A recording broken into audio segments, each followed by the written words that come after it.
దావీదు భక్తుడు ఒక తీవ్రమైనటువంటి భయంకరమైన పరిస్థితిలో ఉండి ఈ కీర్తన రాశాడు.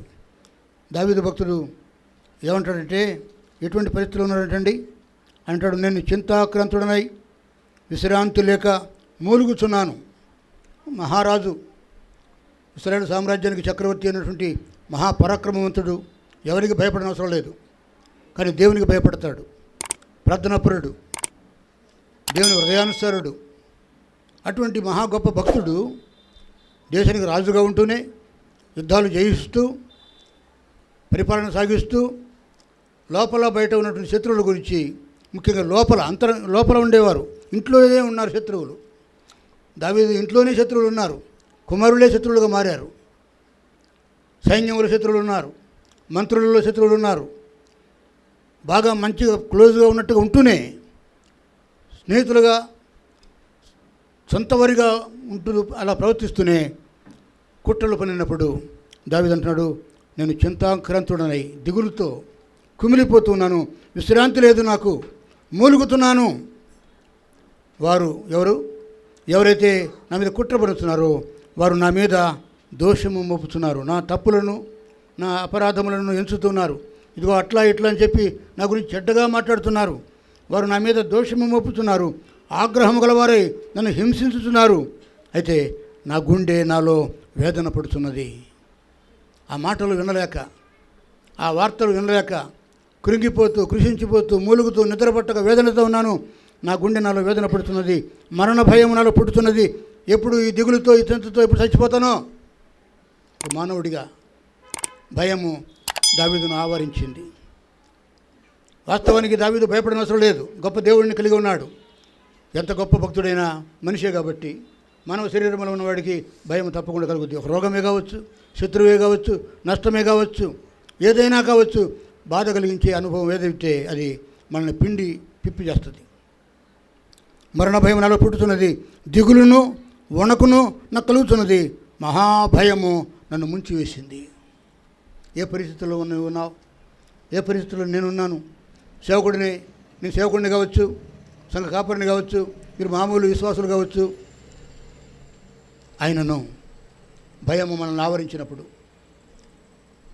మరణ భయము, రోగ భయము, నష్టము, చుట్టూ శత్రు దాడులు మన మీద జరిగినప్పుడు, మనకు అన్యాయం జరిగినప్పుడు, అపజయం కలిగినప్పుడు, నష్టం కలిగినప్పుడు మనము భయముతో ఉంటాం, మూలుగుతాం.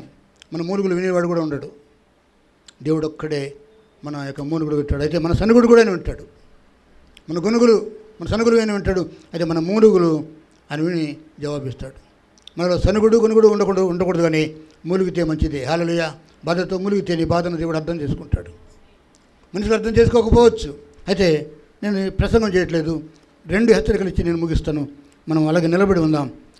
ఏమంటాడంటే, నన్ను దూషించేవాడు నా శత్రువు కాడు, నా మీద కుట్రపనేవాడు నా శత్రువు కాడు, వాడు నాతో స్నేహితంగా ఉంటాడు.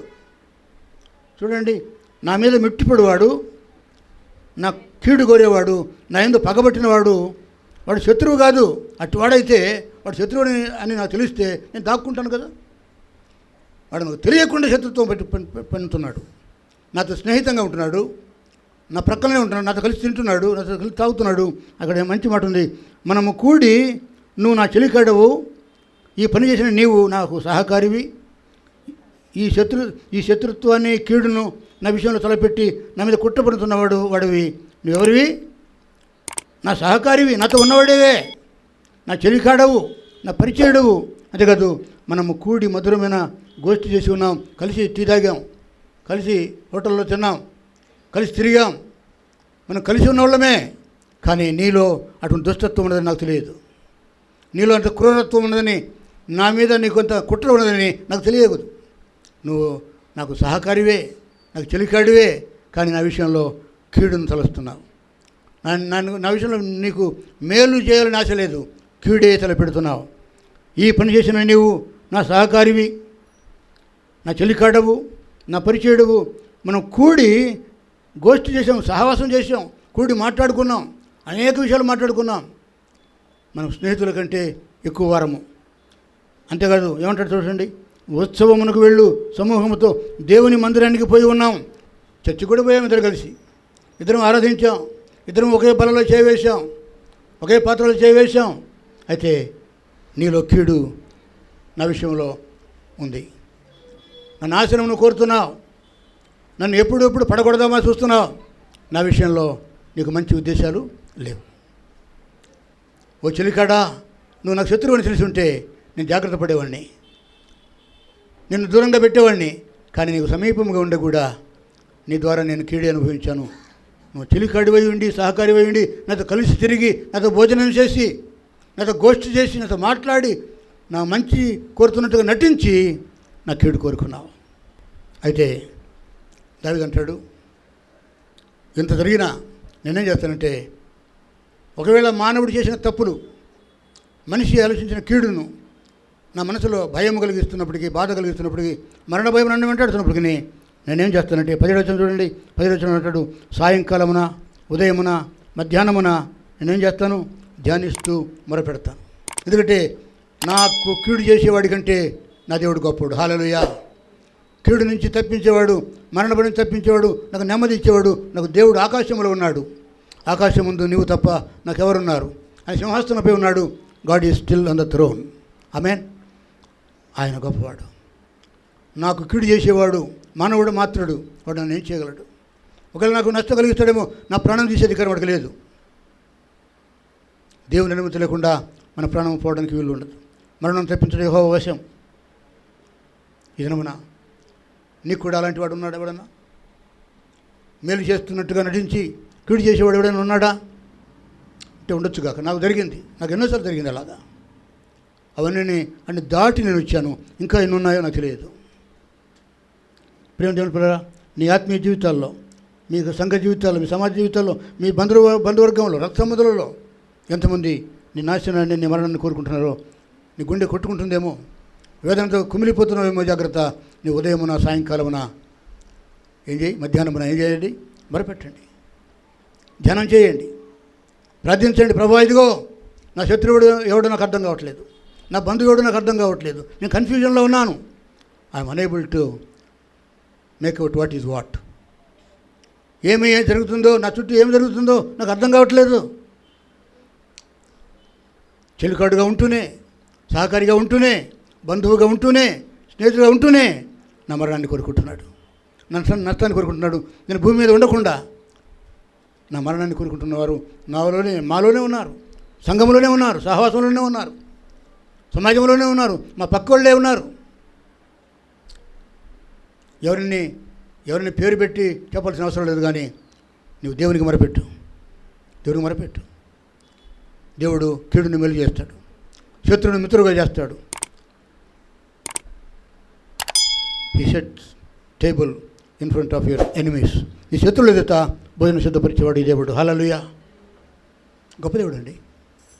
నాకు అనేక అనుభవాలు దేవుడు నాకు ఇచ్చాడు. ఏదైనా ఘనుని చెప్పుకోవడం కోసం కాదు. దాటుకుంటూ ఈ వయసుకు వచ్చాను. ఇంకా మరణ పర్యంతం ఇంకెన్ని ఉన్నాయో నేను ఎరుగను. ఉదయమున, మధ్యాహ్నమున, సాయంకాలమున ప్రార్థన మాత్రమే చేస్తాను. ఇంకేమంటాడు తెలుసండి? మారు మనసు లేని వారై తనకు భయపడిన వారికి ఉత్తరమిచ్చు ఎవడు పురాతన కాలమున మొదలుకొని ఆశీనుడు దేవుడు వారికి జవాబిస్తాడు. దేవుడు వారికి జవాబిస్తాడు. నువ్వు ప్రార్థన చేస్తే దేవుడు వారికి జవాబిస్తాడు. ఇదిగో గద్దిస్తాడు. దేవుడు వారికి భయం పెడతాడు. జాగ్రత్త. వారు ఎలాంటి వారంటే వారి నోటి మాటలు మృదువుగా ఉంటాయి, వెన్నలాగా ఉంటాయంట. వారి మాటలు ఎలా ఉంటాయండి? మృదువుగా, వెన్నవలే ఉంటాయి. అంతేకాదు వారి నోటి మాటలు వెన్నవలే మృదువుగా ఉన్నాయి. అంతేకాదు వారి హృదయంలో ఏముంది? కలహం ఉంది, గొడవలు. ఎప్పుడు గొడవ పెట్టుకుందామా, ఎప్పుడు నిందిద్దామని వారి హృదయంలో కలహం ఉంది. వారి మాటలు చమురు కంటే నూనె వేపినట్టు. చమురు ఎంత నూనెపుగా ఉంటుంది, చమురు నూనె జర్రున జారిపోద్ది. వారి మాటలు కూడా ఎలా ఉంటాయంటే చమురు కంటే నూనె. అలాంటి వాళ్ళు ఉన్నారు. జాగ్రత్త. అయితే వారి విషయంలో నువ్వేమి పని కట్టుకునే అవసరం లేదు. ప్రార్థన మాత్రం చేయి. ఉదయము, మధ్యాహ్నము, సాయంకాలము ధ్యానం చేయి, ప్రార్థన చేయి. దేవుడు వారి విషయంలో కార్యం చేస్తాడు. వారి మాటలు చమురు కంటే నూనె వైపోయినవి. అయితే అవి వరదీసిన కత్తులే. నూనెపుగా ఉంటాయి, మెత్తగా ఉంటాయి, వెన్నలాగా ఉంటాయి. కానీ వారి మాటలు ఖడ్గము తీసి నరికినట్టే ఉంటాయి. వరలో నుంచి ఉన్నటువంటి కత్తులే. అంటే ఏం చేయి? నీ భారం యెహోవా మీద మోపు. ఉదయము, మధ్యాహ్నము, సాయంకాలం ప్రార్థన చేయి. దేవుని మీద ఆధారపడు. దేవుడిని సాయం చేస్తాడు. నీ భారం యెహోవా మీద మోపం. అప్పుడు ఏం చేస్తాడంటే నీతిమంతులను దేవుడు ఎన్నడూ కదలనీయడు. హల్లెలూయా. నువ్వు నీతిగా ఉన్నావా? సత్యంలో ఉన్నావా? ప్రార్థనలో ఉన్నావా? దేవుని ఆశ్రయించావా? దేవుడు నిన్ను కదలనీయడు. హల్లెలూయా. మెట్టలు తత్తరిల్లిన, భూమి కంపించిన, పర్వతములు కృంగిపోయిన దేవుడు మంచివాడు. హల్లెలూయా. దేవా, నాశన కూపములను వారిని పడవేయదుగాక. రక్తాపరాధులను పంచకులను సగము కాలం బతుకుతారేమో. అదే ఎవరి ఆయుష్ను మనం తక్కువ చేయొద్దు, ఎవరిని చెప్పించవద్దు. ఆ కాలంలో జరిగింది. దావీదు అంటాడు, నా శత్రువులు నశించిపోదురుగాక అంటాడు. ఎందుకంటే ధర్మశాస్త్ర కాలంలో కంటికి కన్ను, పంటికి పన్ను. ఇప్పుడైతే కృపాకాలంలో ఉన్నాము. యేసయ్య మనకు చెప్పాడు, ఎవరిని చెప్పించొద్దు, ఆశీర్వదించు. కీడుని మేలుగా చేసే గొప్ప దేవుడు మనకున్నాడు. ప్రభువును సాధించును గాక.